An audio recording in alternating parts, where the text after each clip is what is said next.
మత్తయి సువార్త 27వ అధ్యాయము 51 వచనాలు చదువుకుందాం. అప్పుడు దేవాలయపు తెర పైనుండి క్రింది వరకు రెండుగా చినిగెను, భూమి వణకెను, బండలు బద్దలాయెను, సమాధులు తెరవబడెను, నిద్రించిన అనేక మంది పరిశుద్ధుల శరీరములు లేచెను. వారు సమాధులలో నుండి బయటికి వచ్చి ఆయన లేచిన తరువాత పరిశుద్ధ పట్టణములో ప్రవేశించి అనేకులకు అగపడిరి. ప్రభునందు నాకు అత్యంత ప్రియులారా, ఆదాము హవ్వలు పాపము చేసిన తరువాత మానవ జాతిలోనికి, మానవ లోకములోనికి మరణం అనేది ప్రవేశించింది. మరణం దేవుని యొక్క మొదటి ప్రణాళికలో భాగము కాదు. Death was not accommodated or designed in the original plan of God. దేవుని ఒరిజినల్ ప్లాన్ లో భాగము కాదు మరణం. అది మరణం అనేది ఒక అవాంఛనీయ సంఘటన. మరణం అనేది ఒక దురదృష్టకర సంఘటన.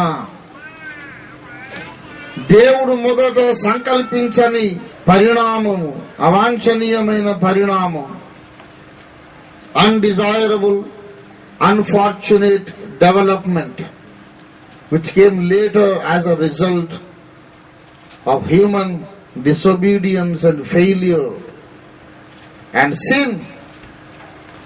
మరణమును గూర్చి అనేక మంది పెద్దలు, మత ప్రబోధకులు ఏదో తెలిసినట్టు మాట్లాడుతూ ఉండడం మనం వింటూ ఉంటాం.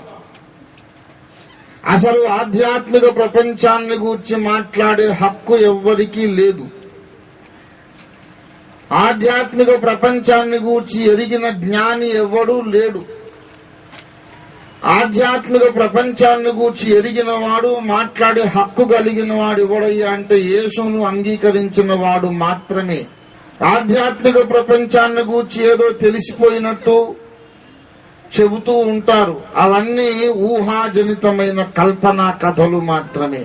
మరణమును గూర్చి మాట్లాడే మత ప్రబోధకులందరూ, ధర్మ ప్రచారకులందరూ చెప్పడం ఏంటంటే మరణం సహజము అని, పుట్టుట గిట్టుట కొరకేనని, జాతస్య మరణం ధ్రువం అని, పుట్టిన ఎవడైనా గిట్టక మానడు, చావనేది తథ్యము, అనివార్యము అని. అది సహజాతి సహజమైన పరిణామం. పుట్టడం ఎంత సహజమో చావడం అంతే సహజం. ఇది ప్రకృతి చక్రములో ఒక సహజమైన భాగము అని ఏదో తెలిసినట్టు మాట్లాడుతుంటారు. అది తప్పున్నర తప్పు. పుట్టుక సహజము, నిద్ర సహజము, ఆకలి సహజము, దాహము సహజము. కానీ మరణం సహజము కాదు. మరణం అసహజమైనది. మరణం ఒకవేళ దేవుని ఒరిజినల్ ప్లాన్ లో ఉంటే, మరణం ప్రకృతి సిద్ధమైనదైతే, మరణం దేవుడు సంకల్పించినటువంటి ఒక మామూలు సంఘటన అయితే ఎవరు మరణానికి భయపడరు. మరణం అంటే ఎవరికి ఇష్టం లేదు. మహాభారతము పంచమ వేదముగా ప్రస్తుతించబడుతుంది.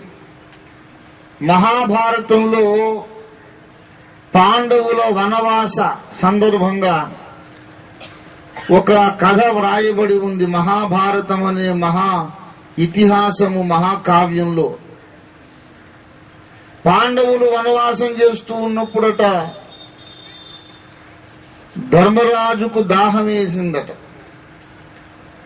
అప్పుడు నాకెవరైనా కాస్త నీళ్లు తీసుకురండి, దాహం వేస్తుందని అడిగారు అన్నగారు. అన్నగారంటే తమ్ములకు దైవ సమానులు, అంతగా ఆయన్ని అభిమానించేవారు. అన్నయ్య, చిటికలో నేను తెస్తాను కదా, ఎందుకు బాధపడతావని అర్జునుడు వెళ్ళాడు. అక్కడ ఒక కొలను కనపడింది. ఆ కొలంలో చక్కటి నీళ్లు మిలమిలమిల మెరుస్తున్నాయి.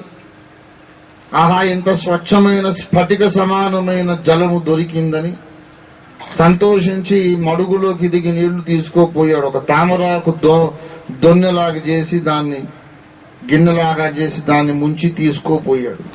ఆగు, ఈ కొలను నాది, నా అనుమతి లేకుండా దిగావో చచ్చిపోతావని అశరీరవాణి ఎవడు కనపడలా, స్వరం వినబడింది. ఎవరది నన్ను బెదిరిస్తున్నారు, నేనెవరో తెలుసా అన్నాడు. ఎవరైనా సరే నాకు నిమిత్తం లేదు, నా మాట ధిక్కరించి దిగావో చచ్చిపోతావు. ఏమిట్రా నువ్వు చెప్పేది, నేను వినేది? నోరు మూసుకో, దమ్ముంటే ముందుకొచ్చి మాట్లాడు. నేను దేవతలనే జయించగలిగిన వీరాది వీరుడను, సవ్యసాచిని, 2 చేతులతో సమానంగా బాణాలు వేయగలను, పిచ్చి పిచ్చిగా మాట్లాడబాకు అని చెప్పేసి నీళ్లలోకి దిగాడు అర్జునుడు. టకీమని చచ్చిపోయాడు. ధర్మరాజు ఎదురు చూస్తున్నాడు. దాహం వేస్తోంది, నాలుక పిడిచి కట్టుకుపోతుంది. ఏంటి తమ్ముడు అట్టిపోయాడు, నువ్వు వెళ్ళు నాయన అంటే భీముడు వెళ్ళాడు. భీమునికి అదే సంగతి, అసలే వినుడు కదా మహాబలశాలినని. ఆయనకు ఆత్మవిశ్వాసం ఎక్కువ. నా అనుమతి లేకుండా నీళ్ళలోకి దిగకు, చచ్చిపోతావు అన్నాడు. ఏమిట్రా నువ్వు నన్ను బెదిరిస్తున్నావు అన్నాడు. దిగబోయి చచ్చిపోయాడు. నకుల సహదేవులు పోయారు, వీళ్ళు చచ్చిపోయారు. ఈ అన్నగారు ఇక్కడ 4 ఎండిపోతా ఉంది. ఇదేంటి ఆశ్చర్యం, 4 తమ్ముళ్ళు వీరాధి వీరులు అటే పోయారు. ఏం ప్రమాదం సంభవించిందని ఈయన పోయాడు. అక్కడ పోతే 4 చచ్చి శవాలై ఉన్నారు అక్కడ.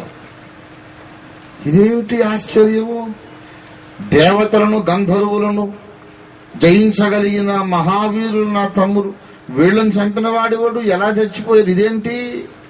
సరే ముందు దాహము తీర్చుకొని వాడి సంగతి ఏదో చూస్తానని దిగిపోయాడు. ఎదుగో ఇట్లా దిగినందుకే నీ 4 తమ్ముడు శవాలయ్యారు. నీవైనా బుద్ధి కలిగి ప్రవర్తించు, నేను అడిగిన దానికి సమాధానం చెప్పు అన్నాడు. ఎవరో ముందుకొచ్చి మాట్లాడు అంటే ఒక ఆయన వచ్చి, నేను యక్షుడను, ఇది నా కులం. ఏమిటి నీ షరతు అన్నాడు. నేను అడిగిన ప్రశ్నలకు సమాధానం చెప్పాలి, చెబితే నేను నీళ్లు ఇస్తానన్నాడు. సరే చెప్పు అన్నాడు. అడుగు అన్నాడు. పుట్టిన తర్వాత ప్రాణం ఉండి కూడా చలనము లేనిదేది అన్నాడు. గుడ్డు అన్నాడు ధర్మరాజు. ధర్మరాజు మహాజ్ఞాని. నిద్రపోతూ కూడా కళ్ళు మూసుకొని ప్రాణేది అంటే చేప, కళ్ళు తెరిస్తే నిద్రపోతుంది. ఇలాగా చాలా చిత్ర విచిత్రమైన ప్రశ్నలు అడిగాడు. అన్ని సమాధానం చెప్పాడు. ఆహా, మహాజ్ఞానివి ధర్మరాజా, నాకు నచ్చావు, నీ సమాధానాలు కూడా బాగున్నాయి, ఒప్పుకున్నాను. ఆఖరికి ఒక ధర్మ సందేహం అడుగుతాను, చెప్పు. ఈ ప్రపంచములోకెల్లా నీ దృష్టిలో అతి విచిత్రమైన సంభవం ఏది, అతి విచిత్రమైన విషయం ఏదో చెప్పు అన్నాడు. అది యక్ష ప్రశ్నల్లో ఆఖరి ప్రశ్న. అప్పుడు ధర్మరాజు అన్నాడు, నాకు తెలిసినంత వరకు అతి విడ్డూరమైన విషయం ఏంటంటే, మనిషి అన్నవాడు పుట్టిన తర్వాత చచ్చిపోక తప్పదు అని అందరికీ తెలుసు. కానీ ప్రతివాడు తన దాకా వచ్చేసరికి నేనొక్కడిని చావకుండా ఉంటే ఎంత బాగుండు అని రహస్యంగా ఆశపడుతూ ఉంటాడు. Death comes to everybody, death comes to all of us అని మనకు తెలుసు. మన కళ్ళ ముందే మనతో ఆడుకున్నోళ్ళు, పాడుకున్నోళ్ళు, మనతో కలిసి పెరిగినోళ్ళు పోతుంటారు. నేను కూడా పోక తప్పదని తెలుసు. కానీ హృదయంలో రహస్యమైన ఆశ ఉంటుంది. ఒకవేళ ఇది అబద్ధమైపోతే బాగుండు, నేను ఒక్కడిని ఎస్కేప్ అయిపోతే బాగుండు అని అందరూ ఆశపడతారు. ఇదే విచిత్రము అన్నాడు ధర్మరాజు. కరెక్ట్ గా చెప్పావు, నాకు నచ్చావు అన్నాడు. ఆ తర్వాత కథ ఇప్పుడు నేను చెప్పను, సమయం సందర్భము కాదు. జాతస్య మరణం ధ్రువం అన్నారు. కానీ ప్రతివాడు నేను చావకుండా ఉంటే బాగుండును అని అనుకుంటాడని పెద్దలు చెప్పారు. ఈ 2 పరస్పర విరుద్ధమైన విషయాలు. పుట్టుట గిట్టుట కొరకే అయినప్పుడు నేను గిట్టకపోతే బాగుండునని అనుకోవలసిన అవసరం ఎందుకు ఏర్పడింది? చాలా సహజం అంటున్నారుగా, మరణం సహజం అంటున్నారుగా పెద్దలు. దాహం అనేది సహజం. దాహం వేస్తే ఎవరైనా బాధపడతారా, భయపడతారా? ఎలాగా అయ్యగారు నాకు దాహం వేస్తే ఎలాగా అంటారు ఏంటి? కమ్మగా పరమ సంతోషంగా చక్కగా నీళ్లు తాగి అమ్మయ్య ప్రాణం లేసి వచ్చింది, ఎంత బాగున్నాయి నీళ్లు, ఇంకో గ్లాసు దిగునాయన అంటారు. దాహం వేస్తే భయం లేదు, గాబరా పడం, కలవరపడం. దాహం వేస్తే నీళ్లు తాగుతాం. We are not afraid of thirst. ఆకలి సహజం. ఆకలేస్తే ఎవరికైనా భయం వస్తుందా? ఎట్లాగా నాకు ఆకలిస్తుంది ఎట్లాగా అండు. అసలు ఆకలి వేయకపోతే డాక్టర్ దగ్గరికి వెళ్ళి, సార్ నాకు సరిగ్గా ఆకలి వేసేటట్టు మందు ఇవ్వండి అని మందు తీసుకుంటాడు. ఆకలి సహజం. జాండీస్ వస్తే ఆకలి తగ్గిపోతుంది.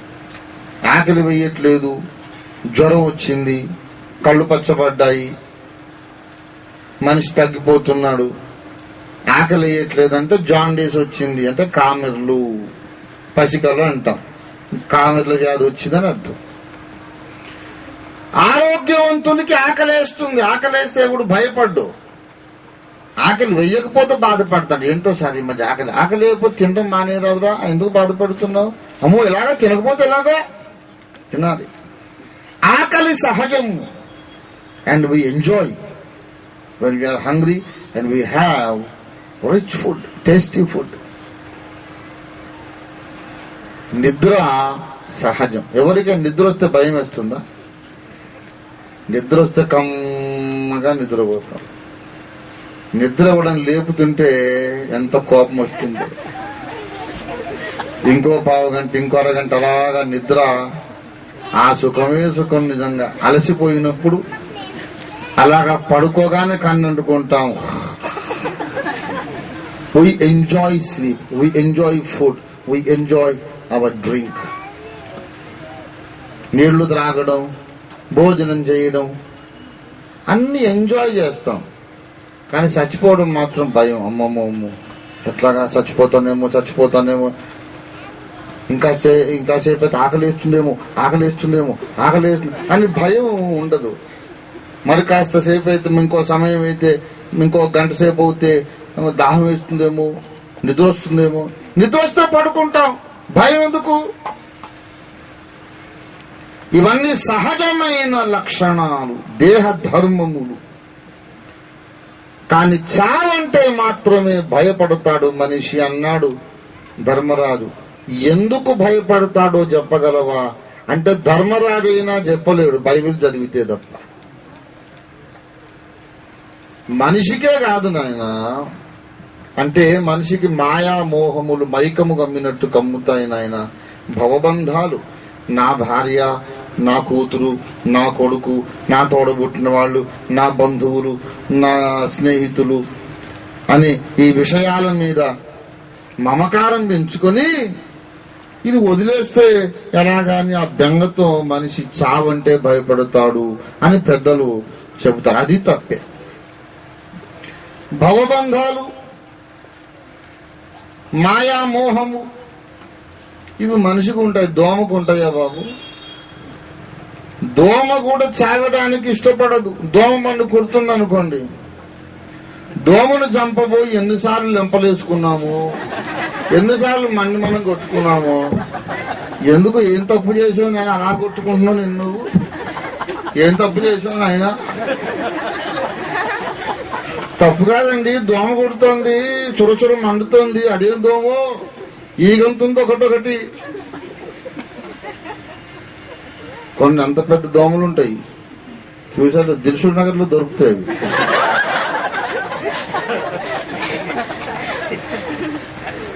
నేను కొన్ని దిల్సుఖ్ నగర్ లో మా చెల్లి ఉండేది, గృహం దర్శించడానికి పోతే అంతా ఉన్నది.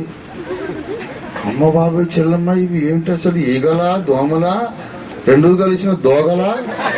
ఏంటో బాబు వాళ్ళు దోగలని పేరు పెట్టి ఈగ ప్లస్ దోమ ప్లస్ దోగ అంత పెద్దగా ఉంది. అసలు ఇవేంటివి? డైనోసార్ల లాగా ఇది ఒక రకం జాతి అని నేను అవన్నీ అది ఎక్కువ నలిగిపోకుండా మెల్లిమెల్లిగా శుతిమెత్తగా కొట్టి వాటిని చంపి షేపు చెదిరిపోకుండా ఒక అగ్గిపెట్టులో 20 దోమలు వేసుకొచ్చి సిటీ అందరూ చూపించ. చూడండి ఇదిగో అంతరించిపోయిన దోగ జాతి. ఏంటన్నయ్యా ఇవి ఇంతలా ఉన్నాడు? దోమలా? దోమ అంతలా ఉండవన్నయ్యా అంటే ఉన్నాయిరా బాబు, అందుకే నీకు చూపడానికి తెచ్చాను అని దాన్ని చాలా కాలం అందరికి చూపించాను. పిల్లారా, దోమలు అవి కొడితే మామూలుగా మండదు, చొర చొర చొర చొర చొర చొర మండుతుంది.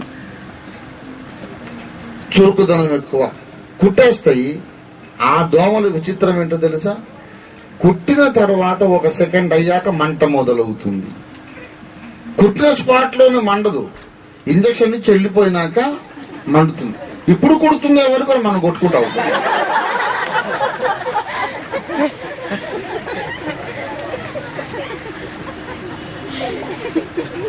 ఏంటనే అలా కొట్టుకుంటున్నాం? అంత పశ్చాత్తాపము. పశ్చాత్తాపం కాదురా బాబు, దోమలు ఇలా కొడుతుంది. దోమలు ఏదైనా దోమలేదే, అది కుట్టి వెళ్ళిపోయింది. ఈ దోమల బాధ చూస్తే ఒక పాఠం అర్థం అవుతుంది. అది కొట్టబోయేంతసేపట్లో చటుకుని తప్పించుకుంటుంది. ఎంత చురుకో! ఈగను చంపండి మీరు ఎప్పుడైనా, ఈగను చంపండి. మనం ఇలాగ ఎంత స్విఫ్ట్ గా అలాగ పట్టుకున్నా సరే అంతకన్నా వేగం వెళ్ళిపోతుంది. ఒక దోమను పట్టుకోవడం ఎంత కష్టం. ఎలకను కొట్టారు ఎప్పుడైనా? ఇల్లంతా పరిగెత్తిస్తుంది. దాన్ని పట్టుకుని అడగండి, ఎలకమ్మా ఎలకమ్మా ఎందుకమ్మా ఈ మాయామోహ బంధములు, ఎందుకు నీకు ఈ భవబంధములు, ఎందుకు చావంటే నీకు ఇష్టం లేదు? భార్య మీద మమకారమా, భర్త మీద మమకారమా, దేహవాంఛలకు లొంగిపోయావా? నీ కొడుకు ఉద్యోగం రాలేదు, కూతురు పెళ్లి కాలేదన్నా ఎందుకన్నా? దానికి భవబంధాలు మాయామోహాలే ఉండవు. చచ్చిపోవడం దోమకి ఇష్టం లేదు, ఎలక్కి ఇష్టం లేదు, చిలక్కి ఇష్టం లేదు. మంచంలో నల్లి కూడా పడిపోతా ఉంటుంది, చంపుతాడని. ఎందుకు నల్లి నీకు భవబంధాలు? దానికి భవబంధం తెలీదు, ఏం బంధం తెలీదు. రక్తం పీక్కొని తింటుంది. ఆ నల్లికి చావిష్టం లేదు. జంతువుకు, క్రిమికి, కీటకానికి దేనికి చావు ఇష్టం లేదు. చీమకి ఇష్టం లేదు. చావు ఇష్టం లేకపోవడానికి కారణం ఏమిటి? సహజం అయితే ఎందుకు ఇష్టం లేదు? ఆనందంగా నిద్రపోతాం కదా, అట్లా ఆనందంగా చచ్చిపోమది. ఆనందంగా భోంచేస్తాం, ఆనందంగా నీళ్లు తాగుతాం, ఆనందంగా బొజ్జు నిద్రపోతాం, ఆనందంగా చచ్చిపోం. ఎందుకంటే అది సహజము కాదు, దేవుడు విధించిన శిక్ష. మరణం అనేది మానవ జాతి యొక్క ఆది పితరుడు ఆదాము చేసిన దోషమునకు ప్రతిఫలంగా మన జాతికి దేవుడు విధించిన శిక్ష మరణం. శిక్షను ఎవరు ఎంజాయ్ చెయ్యరు. అందుకే మరణం అంటే ఎవరికి ఇష్టం లేదు. మనిషికి ఇష్టం లేదు, జంతువుకి ఇష్టం లేదు, పక్షికి ఇష్టం లేదు, ఆఖరికి ఒక కీటకానికి కూడా మరణం ఇష్టం లేదు. మరణం అనేది అది లైఫ్ అనే దానికి విరుద్ధము. జీవము అనే దానికి అది పూర్తి వ్యతిరేకం. జీవం జీవించాలనే కోరుకుంటుంది. జీవమునకు చావంటే ఇష్టం లేదు. జీవము అనే దానికి బద్ధ వ్యతిరేక విషయం మరణం.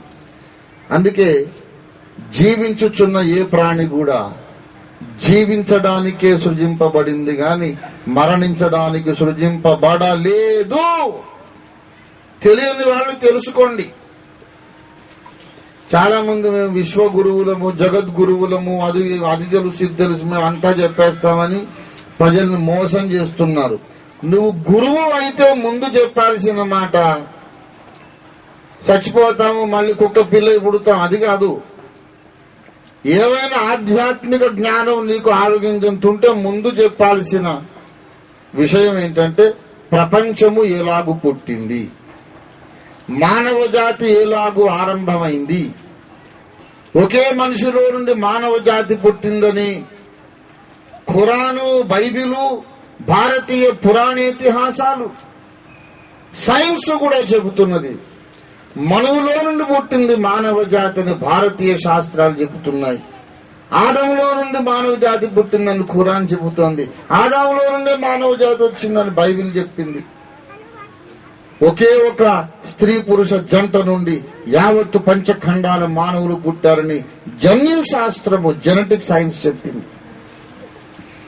ఒకరిలో నుండి పుట్టిన మానవ జాతి ఇన్ని రంగులుగా, ఇన్ని భాషలు, ఇన్ని కులాలుగా ఎందుకు విడిపోయింది? ఒకరిలోంచి పుట్టిన మానవ జాతి ఒక భాష మాట్లాడాలి, ఇన్ని వందల భాషలు ఎందుకు వచ్చాయి? చెప్పిన వాడెవడో వాడే జగద్గురువు. జగత్తు ఎలా పుట్టిందో చెప్పలేని వాడు జగద్గురువు ఎలా అయ్యాడు? కొందరైతే ఏకంగా విశ్వానికే గురువు అంట.